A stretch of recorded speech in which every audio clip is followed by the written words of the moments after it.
Hi, my name is Mark Sarazano. I'm from howtotunepianos.com and the International Piano Technician School, and I have something I want to show you. Based on the success of my interval cards for piano tuners, where I show you the coincident partials, check notes, and for different intervals, I decided to do a project which I've been wanting to do for a while, and that is a set of cards that lays out all of the notes that you need to tune, in what order, and how to tune them for, let's see, I think it's 3 or 4 or 5 different temperament sequences that are very commonly spoken about. So we have here, here we go. We have the traditional perfect fourth, perfect fifth temperament. That was, it's a common temperament that was first written about in the William Braid White book. Then we have a perfect fourth, perfect fifth temperament, which uses what's called the white anchor. Then one of my first temperament sequences that I published. Then we have the Potter F3A4 temperament and the Diefenbauer sequence. These are both in the Arthur Riblett's book, Piano Tuning, Repair and Rebuilding for the Hobbyist, Student, and Piano Technician. We have the Bill Bremer Equal Beating Victorian temperament and the Baldessin Sanderson temperament and the Go Ape sequence that I teach in the International Piano Technician School. So I think what I'd like to do is show you how we go through and tune perfect fourths, perfect fifths using the white anchor. This is on page 7, 8, and 9. So we go to page 7 and just follow the instructions. Tune A4 from a fork or ETD or sound source. All of them start the same way. Some people like the fork, some people like an ETD. I like the ETD because it's not susceptible to temperature. It's 11 cents sharp.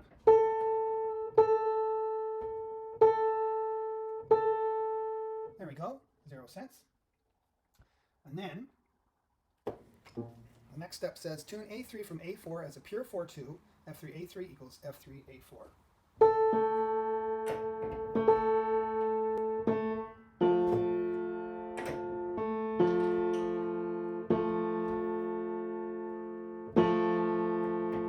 The check note, F3 needs to be flat from pure. And not too fast.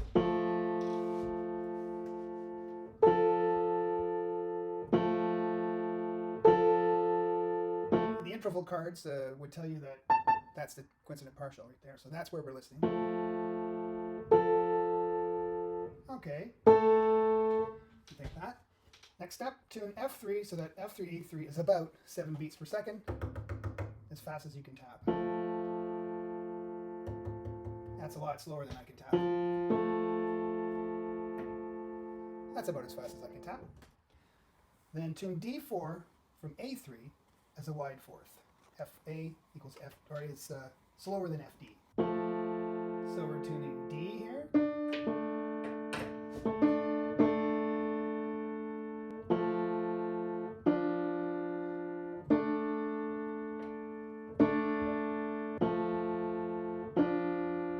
That might be narrow. The top one is a little slower.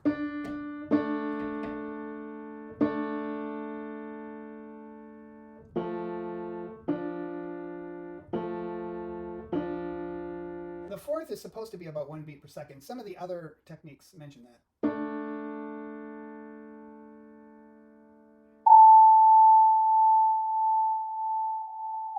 I guess that's okay. Then we go to tune G3 from D4 as a narrow fifth, using B flat 2 as the check note.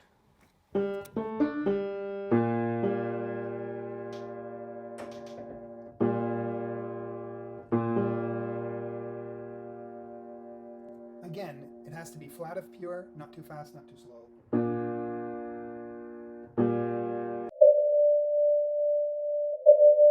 This is definitely narrow because the top is slower, but it's too narrow.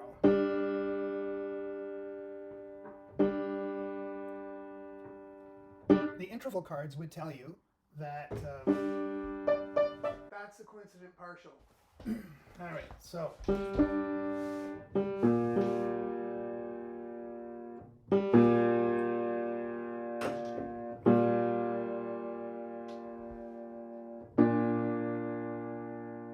this is a narrow fifth because the top is slower. It's kind of beating a little bit too fast.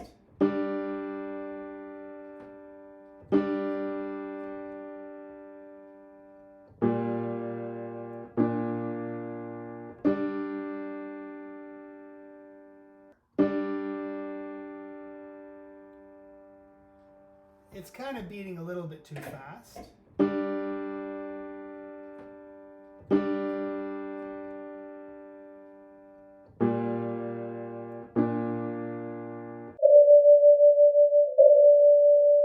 I think it's still beating too. It's supposed to be about one every, you know. That's about 1 a second. That's too much. Less than 1 beat per second for sure. And the interval cards tell you that's the beat.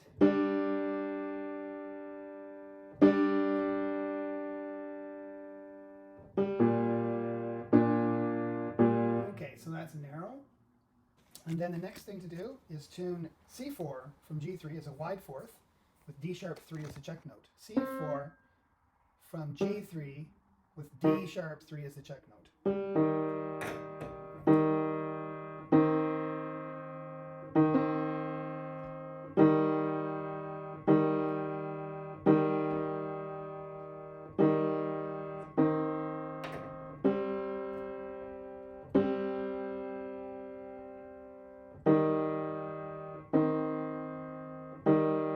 Yeah, the top is faster, as it says in the card.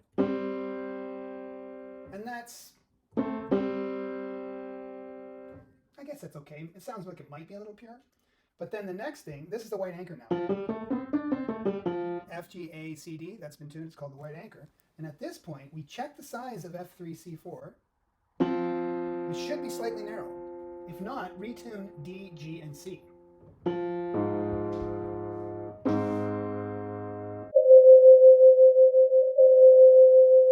It sounds like it's pure. The same speed. Yeah, it's not beating. So that means the C should go up. Remember what I said about the fourth? I thought it was the same speed. So that makes it pure? Yeah, so we would fix this.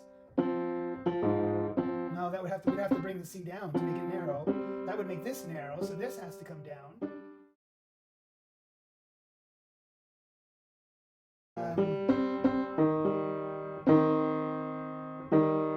Wide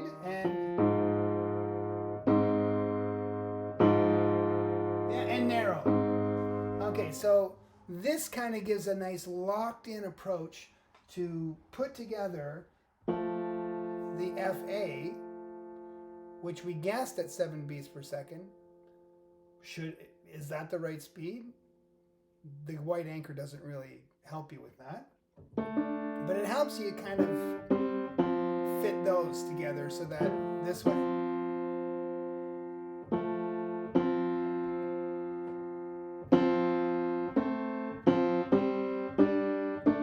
So the fourth and fifths in the white anchor none of them are standing out. Okay, so now that the white anchor's done, we can just finish the whole thing like the fourth and fifth sequence that was before this one. Tune B flat from F using C sharp.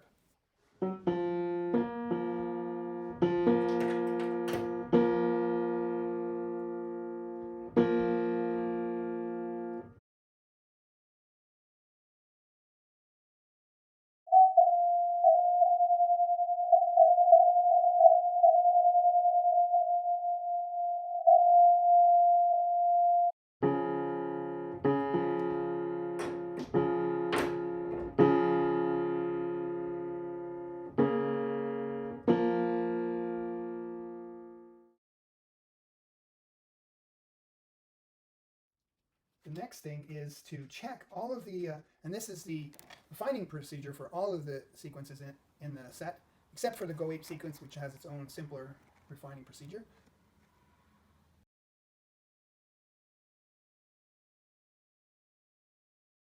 But for this one, basically you'd play all your fifths and fourths.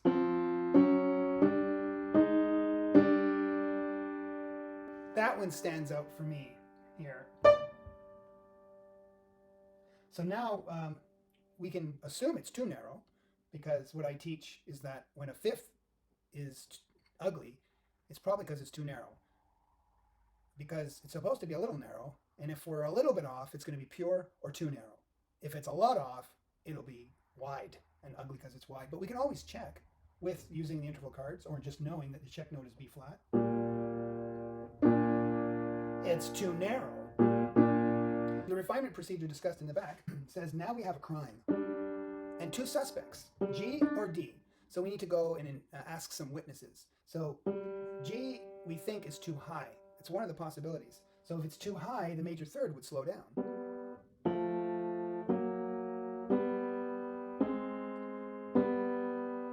No, there's no witnesses for that. Well, if it's too high, then maybe the fourth would be pure? No, the fourth is not pure. The tests say it's wide. No evidence that G is guilty. Now we'll go after the D, which we think might be flat. Well, if it's flat, then the B flat D will slow down.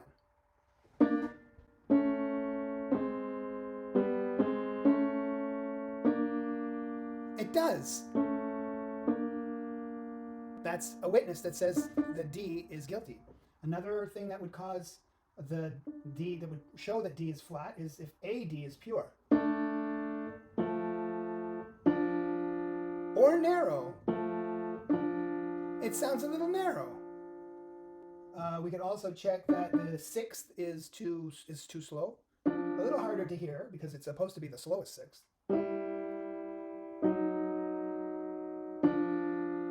Yeah, it's a pretty big jump there. You could check other things, but we don't need to. You could check the minor thirds, but there's no need to because we have enough witnesses that say that D is flat. Oh, another good test is the fourth, fifth test in one direction. So from D down, we can play the fourth and the fifth. The fourth is supposed to be noisy. The fifth is supposed to be rolling or close to pure. This is opposite. The fourth is close to pure. The fifth is noisy, so that's another reason to raise the D. And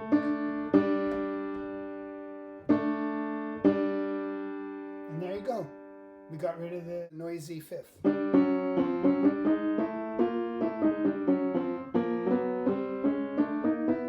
You can also check the thirds, but progressive thirds are not musical. Fourths and fifths that don't sound ugly, that's musical.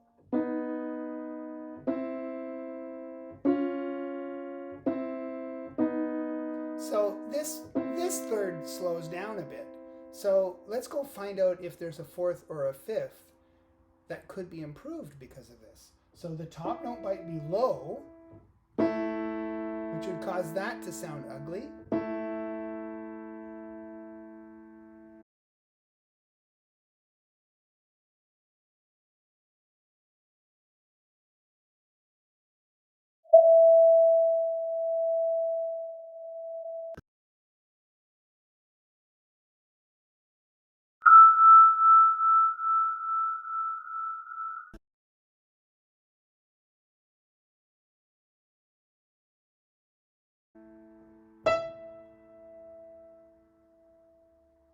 I don't really...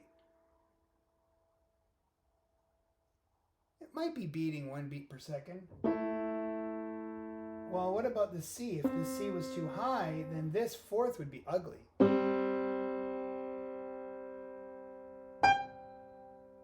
And it's not. So if you wanted to...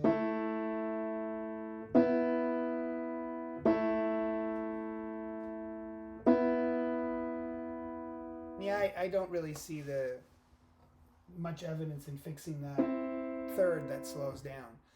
So that brings up a good point that I teach in the course, is that our job is to make musical intervals. And in my opinion, and that's all it is, it's just an opinion at this point, the fourths and fifths are fine. They sound musical to my ear. Even though we've got some thirds here that might not be progressive, I'm not going to beat myself up over it. I'm not going to lose any sleep over it because my job was to make musical fourths and fifths, and I think I've done it, so we'll move on. So I hope that you found that interesting. If you're interested in oral piano tuning, this thing is amazing. I wish I had this when I started out. It's got all of these temperament sequences and laid out in a very easy to understand sequence. You've got the directions written out for you, but you also have the keyboard with each of the notes shown, which notes that you're tuning, which notes you're tuning it from, where there's a check note or a coincident partial. If you'd like to purchase one of these card sets, then look for a link somewhere on this page. Click the link, it'll bring you to my store, and you can purchase the cards there, and I've got a bunch of them made already, and I can send them out right away. Thanks for watching.